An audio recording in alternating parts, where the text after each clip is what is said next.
kakausapin po natin si Mr. Wallace maya-maya lamang.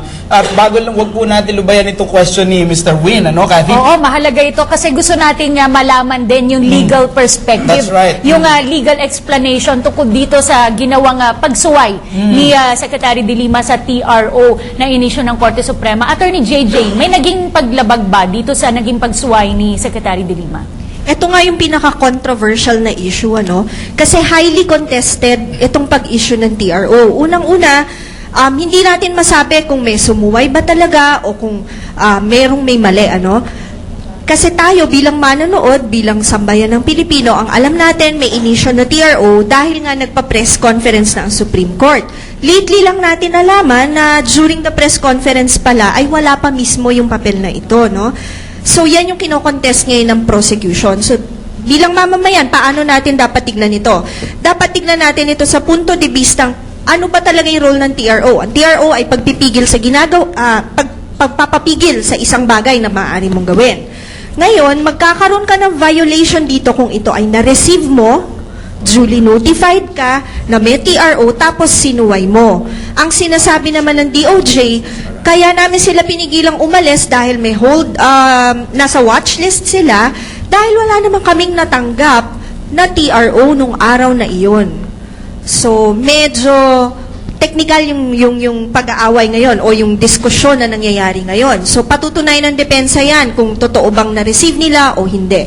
Pero sa ordinaryong course of things, in the ordinary course of things, dapat pagka nakakuha ka na ng kopya ng TRO, sundin. You can only contest it. Attorney Jen, mukhang mayroon tayong mga tanong na lumalabas doon sa mga nasabi mo. Tawagin natin si Clarice.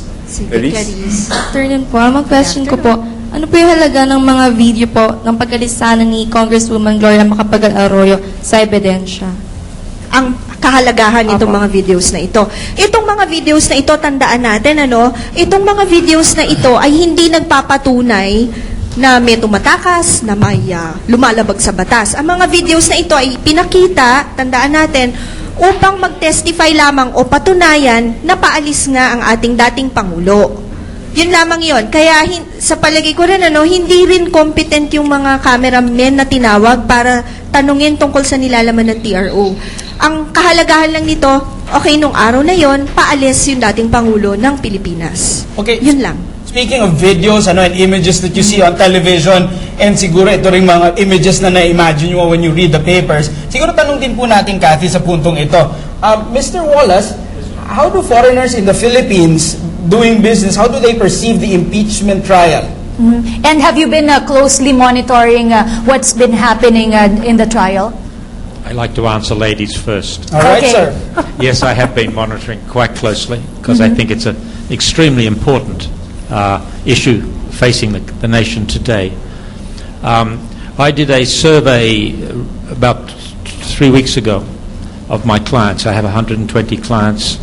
About 75% of those are foreign companies, the others are local companies. So it's very much a foreign viewpoint, I guess.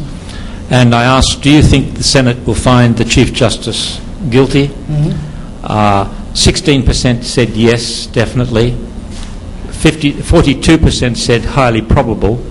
So that's 57% who believe he is guilty. Another 32% said maybe, and unlikely 10%. But then I asked, do you personally think he's guilty? And yes, definitely 47%, and highly probable another 23%. So that's 70% that believed that it was very probable he was guilty. Only 3% thought he was not. Are you satisfied with the way the impeachment proceedings are going? To some extent, 40%, disappointing 43%, and no 14%. So I think the sentiment was that the Chief Justice is guilty of something. Does it affect the foreign business community? No, it doesn't really. In directness, it doesn't affect whether we would invest or not invest, but it does in that the perception of the independence and the honesty of the court itself which is very important to us, because court cases do come up. Business does get involved in court cases. Is this a court system that the foreign community can trust and believe in to give good judgment? So from that point of view, it's very important. Mr. Wallace, as a follow-up to the survey that you conducted, you said you've done this survey among your clients, 100-something clients. Yes. Did they say why they are disappointed with the way the trial is being conducted? No, we didn't ask that question. But I think, if you want a personal opinion, I talk ahead. to businessmen all the time. I think that our problem is we see this as a moral issue, not a legal issue. And unfortunately, the Senate seems to be approaching it from a legal point of view, right? What's it? Guilt beyond all doubt. No. We're not in a criminal proceedings here. What we are looking at is the character of a man as whether he is fit for the position. Right. But you Right. mentioned earlier, sir, that the foreign clients of yours go through litigation in the Philippines. All sorts of information are coming out about Yes. how the Supreme Court conducts its business. The impeachment trial revealing those, the impeachment trial making the Chief Justice accountable some way. Is this perceived as something good? Or is this any chilling effect to them that, my goodness, there's something going on in the Supreme Court? No, I think that the community sees this very definitely as something good. That this was a necessary thing to do. That there was question as to the Chief Justice's suitability for the job. From my point of view, I believe that right from day one, it was wrong. The midnight appointment is very clear in the Constitution that midnight appointments are not allowed. Now, it can be argued, as I'm sure the defence will, that the Constitution doesn't say the judiciary, it only says the executive. But the intent was clear. But it's more than that. It is, and this is where I get upset with the legal systems. It's not a legal issue. It's one of decency, right? I, as a person, as a senior businessman, it would not accept an appointment from an outgoing leader. That is wrong. It is just a wrong thing to do.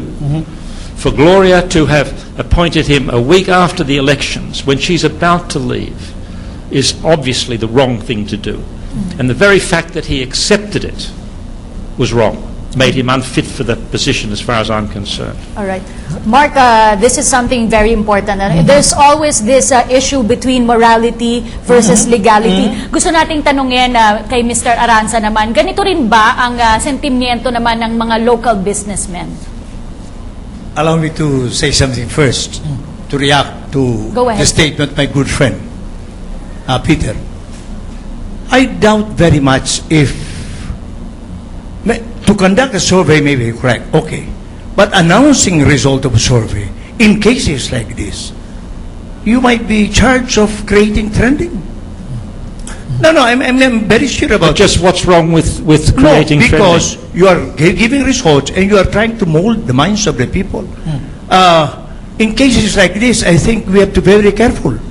Yes, sir. I check with the legal if it is possible. Yeah. But to the business sector, local, we don't conduct surveys because we believe, I believe, personally believe, that is not tenable in cases like this. Otherwise, let us just conduct a survey of all the people and let the people decide. Okay. Well, thank you for your opinion, Mr. Aranza. But the show also revealed, by the way, certain surveys from various media outfits. We've also revealed surveys conducted by Yahoo and conducted by the Inquirer. So there are all sorts of opinions from various sectors. Yeah. Actually, in our case, we do surveys on, for example, on the product type that we market, say, confectionery. Okay, these surveys are actually being sold, and the surveys are actually a representation of certain population. Apart from that, although I'm talking about survey companies or market research companies like Nielsen, okay, where anyone could actually have access to information. Wag na lang tayo magpunta ron. Magpunta na lang tayo sa Google Analytics. Okay. Because in Google Analytics, you'll find everything there. You'll find the number one Filipino website that we Pinoys wanted to download. And to be very honest, pati yung mga sites that we don't want to see, Okay. makikita natin on the top 5. So there's really no. Well, I think, sir, what you did is not actually conclusive. What he just did is that he has a client. He has some clients, okay, and it doesn't necessarily follow as well that they represent the whole pie of the business sector. Thank you. But it's perception driven pa din at the end of the day. Thank you. Because this is a unique situation, Kathy. It's a sui generis. It's not just judicial, it's also political. In fact, speaking of surveys, Ito po ang pinakahuling resulta ng mga survey, mga online surveys. As of 10 a.m. yan ng ngayong umaga. Sa Yahoo Philippines, ang tanong po, are the pieces of evidence enough to impeach Chief Justice Renato Corona? 26,347 respondents to this survey, and 56% says yes and 44% says no. Mula naman sa Inquirer website. Yan po, ang tanong nila ay, do you think Chief Justice Renato Corona should testify in the impeachment trial? Ang respondents po ay 2,580. Okay, at 78.26% nagsasabi pong yes at 21.74% naman po nagsasabi ng no. Isa pa pong online survey mula sa Philippine Star website. Ang tanong po nila, do you think Chief Justice Renato Corona will be convicted by the Senate? 61% says yes, 39% says no. 35,110 po ang sumagot ng nasabing survey. Samantala, isa pa ring survey mula pa rin sa Philippine Star website.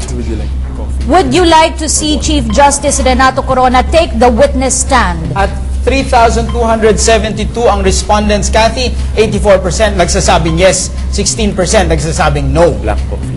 At huli naman mula sa ABS-CBN News website, ang tanong po nila, has the prosecution presented a strong case versus Chief Justice Corona?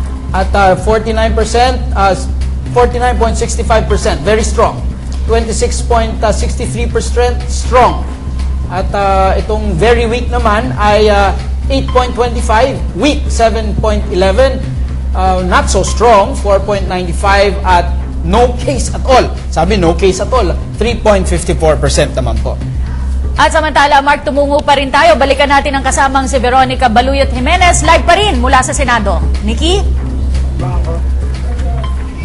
Maraming salamat, Cathy. At kasama natin ngayon ang isa sa mga Senator Judges, si Senator Judge Coco Pimentel. Magandang hapon po. Magandang hapon, Nikki, Cathy, Mark, and to all of your guests in your studio and all our televiewers. Magandang hapon po sa inyo lahat. Hindi daw po pumayag yung mga Senator Judges na i-extend itong paglilitis, no? Dapat kasi pinapa-extend na hanggang March 29, pero karamihan sa inyo, meron na yatang na-schedule na iba? Siguro, pero ako kasi wala akong schedule. Free ako, pero kung ayaw ng mas nakararami, susunod po tayo. So kapag ganito, at nagpresenta ang defense, so maybe they will present 2 or 3 weeks or even 4 weeks, ano, how long will it take for the Senator Judges to make a decision after the defense has presented? Dapat kasi isabay na namin yung paghahanda namin. So ngayon pa lang, siguro sinasummarize na namin yung evidence for the prosecution doon sa 3 naiiwan na articles. So para pagdating na ng defense evidence, idadagdag na lang namin siya sa aming study. So siguro pagka natapos na lahat, bigyan na lang siguro kami ng anywhere from 2 days to 7 days. Ganun kabilis. Kaya na dapat namin yun. At ngayon, kasi sabi ng prosecution, baka naman daw kayo pumayag na i-extend nyo hanggang 29 kung maipapangako ng depensa na